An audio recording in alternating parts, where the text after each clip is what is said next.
If you have a newsletter, this is an example of a really effective survey that with a few tweaks will really help you improve how you market your newsletter.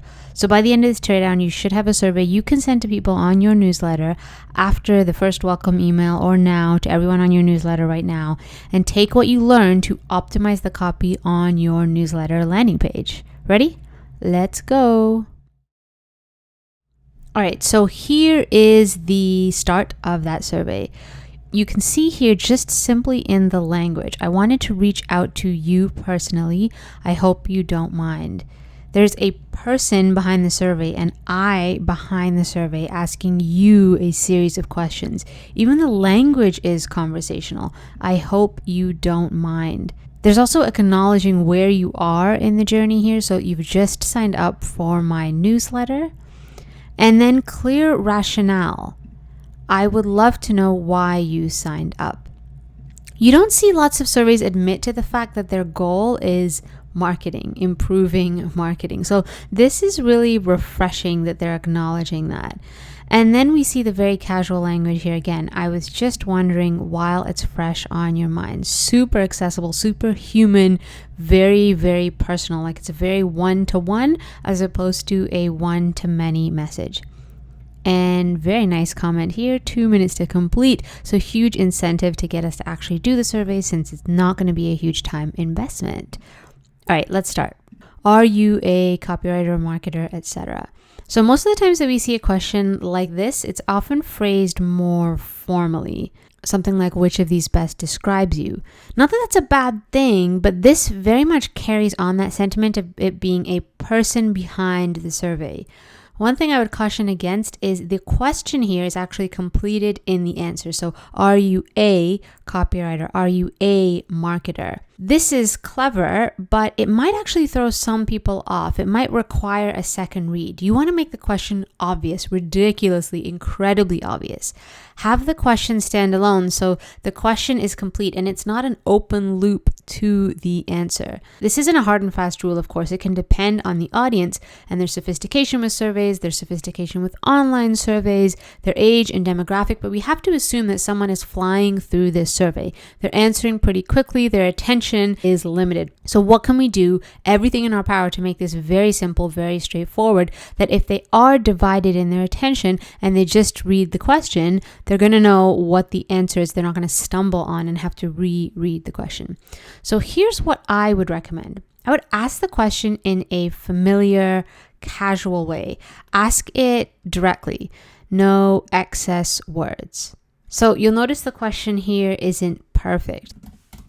So a question like this, you'll notice that it's not perfect. If I ask it on its own without the answers, you might not know what I'm talking about. If I'm talking about what do you do for a living or what do you do for fun, you can add in what do you do for a living, what do you do for work even. But it is simple enough that the question, you won't get stuck on the question. All right, let's hop on to the next question. At what point did you decide this newsletter was for you? So the question here, the way it's written, implies that there's a point in time. At what point? But when we go to the next section, was it something I said? If so, what was that one thing? Or was it a combination of things? It's clear now that what the question is actually asking is, what was the deciding factor? What's the thing that actually got you to sign up? Not about a point in time. It's not asking for a timeline. It's asking for what made you pull the trigger. The word choice is really important here because we don't have someone there to interpret or translate the words of the survey. So we want to make it really obvious and easy, and that requires us being extremely explicit in our language. So I would say something like, what made you decide to sign up for this newsletter? So I would actually cut out the name here too because it was reading a little bit clunky. I was sort of stumbling on having to read the name of the newsletter. What made you decide to sign up for this newsletter? So this cuts to the chase. We actually want to know what made you decide to sign up, not necessarily choose the newsletter was for you, which is what it said a few minutes ago. At what point did you decide the newsletter was for you? That's implied. When we ask people what made you decide to sign up, that's the specific action we want answered. It's not that they we don't want to know about the choice directly, not because the choice didn't happen, but because the choice is more implicit. People are less thinking, oh, I choose this newsletter for myself, and more, I'm signing up. So you want to speak in a language that they can actually hear and is related to the action that they took. You can kind of get stuck on the choice here. Like, did they choose? Do they know that they chose? They kind of just signed up. The signing up is an anchor, an action that you can anchor in. But the choice in deciding, hey, this newsletter is for me, was the implicit.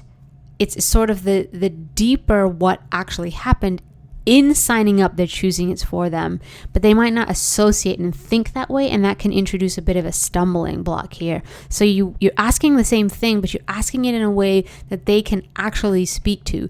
Now you've pointed to an event in time. What made you decide to sign up? They can speak to that event in time, as opposed to feeling like, oh, right, when I signed up, I was making a choice. Why did I make that choice? Which can make it feel more complicated than it actually is. So what I suggest here is to actually trim what we're asking. What made you decide to sign up for this newsletter? And then follow it up with something that is as specific as possible, just to prompt them a little further, give them a sample and a taste of what we're asking for. All right, let's look at the last question. So this question actually has quite a lot of parts to it. Check this out. What are your big goals that you hope to accomplish by subscribing to this newsletter?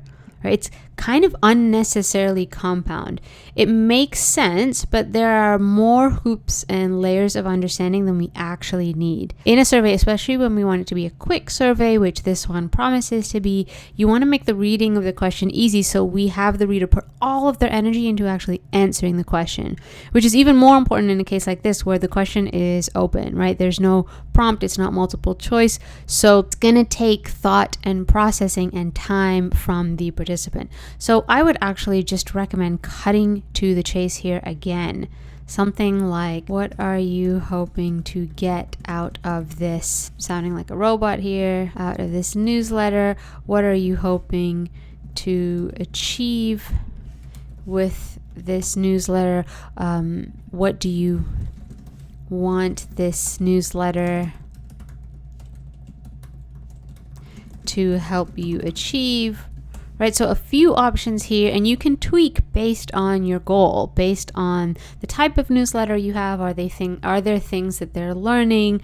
In the Make It Rain newsletter, it sounds like the goal is to make it rain and make money. So we can actually get even more specific. What do you want this newsletter to help you achieve in terms of like financial goals? So we can add that nuance in here, unless we're asking more generally, but really crisp down, like distill down the question so we can get to the core. We can ask it very directly. Keep that conversational tone, but keep it very focused and the word choice very, very deliberate. It really makes the survey easy to glide through. You want to make the survey so easy that people don't even notice the survey. When they stumble on a question, it's because the survey is not at its finest. It's sort of like tweeting when there's an art to it, right? It can look easy because, hey, it's really short and it's really quick, but the more powerful your thinking is, the sharper your question or the sharper your tweet. So you want to be really crisp in your thinking here, and that will ultimately translate into the type of question you ask. Often we'll ask general questions because we're not clear on the exact insight we want, or we want to collect intentionally broad data. So if we can be more specific here, if we know that most people who are signing up for this letter are looking to make it rain, then let's ask about that. We can find out more nuance of, do they have specific financial goals? All of that's going to help us not only sharpen the way that we market the newsletter, but also help us improve the newsletters themselves so that what we send out is more catered to the outcome that we now know our readers want. So this is a survey I would send as an automated email of its own, and after that initial email, maybe it's a welcome email or you've got your first newsletter out, and this would be a follow-up automated survey. You can send it to a blast tier list now and then put it on automation, so you're constantly collecting insight, and every so often go back and check and then optimize and update the survey. Maybe you add multiple choice for certain questions like this or like this based on the answers that you receive, so you can collect even more fine and nuanced data. Cool? I hope that was helpful. If you have questions, if you've got a newsletter and you're looking to put up a survey, drop a comment below. Let me know where you're at with it. We can chat through those questions. If you found this helpful, please give it a thumbs up, and I will see you back here in the next Teardown 37. Bye.